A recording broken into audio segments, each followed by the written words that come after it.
Hi, everybody. Let me switch over to my other screen here.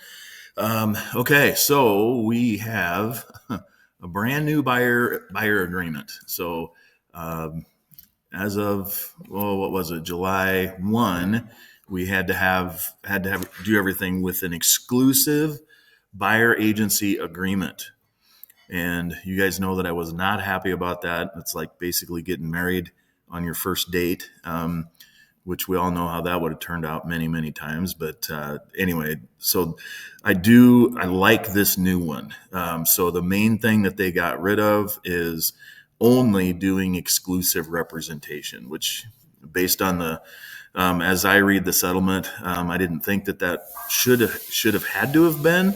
Um, only exclusive, but anyway, so it just took everybody a while to get this done. So, and this is just the straight state of Iowa one, but we are going to use it for all three states. So anyway, so here's what the new one looks like. Again, it's called a buyer agreement, broker representation of buyer contract. So and it starts at the top talking about calendar days and banking days and all that kind of stuff. But basically, it starts in with this agreement, talking about who the buyers you're working for, the firm that you work for, and owner talks about owners and sellers. Representation agreement. Okay, so this is where I like this. So if you, again, I'm not going to tell you guys how to do business, but minimum requirements is getting this signed at least as a non-exclusive representation for that particular home. So that is the minimum requirements. However, again, if you guys want to do business to where you want to get that buyer under contract every single time that you meet them, I'm okay with trying to do that too. But just be careful about being the Midwest is a little bit, they don't necessarily like people being too pushy. So okay, so that being said, you have two choices: exclusive representation and non-exclusive representation. And it just says the buyer retains and authorizes broker on an exclusive basis to locate and or negotiate for the purchase of real property as may be acceptable to buyer. Buyer agrees to conduct all negotiations for property through broker and to refer to broker all inquiries in any form received from real estate brokers, salespersons, sellers, blah, blah, blah. And that is, it says retains and authorizes. This one here retains and authorizes on a non-exclusive basis to locate and or negotiate for the purchase. So again, this is saying you can never lock them in, you can never enforce this, but you've at least explained it to them.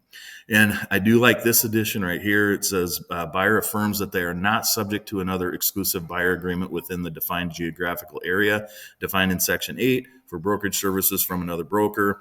Buyer further affirms that they will not sign another exclusive buyer agreement within the defined geographical area defined in Section 8 while this agreement is in full force and effect.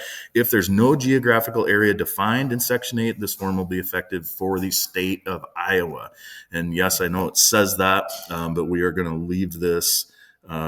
We are going to use this for all three states. So we're just know that it'll be effective for all three states. And again, so they actually initial right there, so don't miss that. Retainer period, the rest of this is going to be similar to what we've been doing. So the retainer period, again, this is however long you choose to do that. I've done these for a day, and I've done them for 6 months. So again, whatever you guys want to do as your particular method of doing business. Protection period, this would say, hey, in other words, hey, I showed you this house, 123 Main Street, and if you buy it from any other, you have to buy it from me. If our term was 6 months and you want to do a 90-day protection period, you can do that. And if they would happen to buy that house within that period of time, then this would be enforceable if it is exclusive. Minimum requirements of a brokerage service agreement. Again, this lists out exactly what the minimum requirements are. Our brokers or our obligations to our clients, and then the buyers. Obligations to us: work with the broker, allow the broker, select a third party for services, respond promptly, notify broker about any property you're interested in. And again, it really walks through the conversation really well, and so makes it a lot less invasive than it was here for the last couple months. Property desired, again, on here you want to be, you can either be as broad or as specific as you'd like to be. It does discuss dual agency. Buyer acknowledges that dual agency may arise in the event buyer's interested in properties listed with that particular broker. Remember, with appointed agency, the only time you have dual agency is if it's your listing. So competing buyers, it just says that buyer understands that they may be working with other buyers that are interested in the same homes. Broker's compensation. So unless otherwise stated, buyer's broker compensation shall be paid at the time of closing and transfer of funds. And then this is where you put in your service fee. Now, Chris just told me a story today where it says buyer's broker professional service fee shall be, and notice that there's a $sign on this line and there's a % on this line.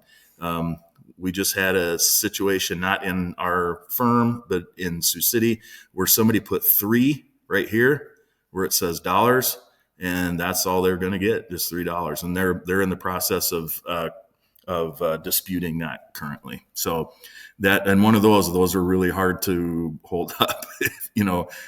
Paperwork is the only thing that matters when it comes to this. So if you mess up paperwork, it could be expensive.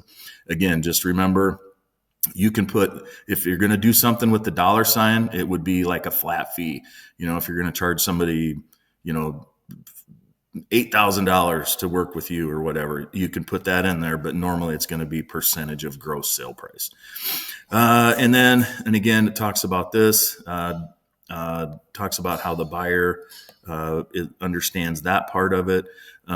Broker fees and sharing of fees between brokers are not fixed, controlled, recommended. You're going to see that a million times.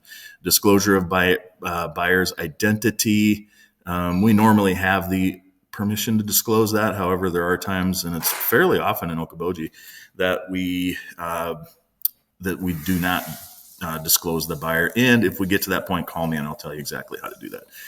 And goes through, and there's a lot of contract stuff that's normally in there, and then also very similar to our listing agreement at the end. So remedies of the parties, fair housing, legal signature, all that stuff. So they definitely added a bunch of junk to it. So it is a little bit longer. However, this is the document that gets you paid. So again, and so the broker is saying, look at this, I agree to render services to buyer on the terms and conditions above, and then check out the buyer. We have read and understand this agreement and agree to the terms and conditions stated above. So it's pretty clear. So it is pretty clear. So I know we're going to run into these where they have deals with somebody else and they thought they didn't know what they signed. So be really careful about what you have them sign and make sure that they understand it fully. So anyway, that should be it. If you guys have any questions on this one, let me know. But this is uploaded into DocuSign already. So again, I always apologize for all the changes, but I do believe we're in good shape now. So thank you guys. Have a good day. Any questions, call me.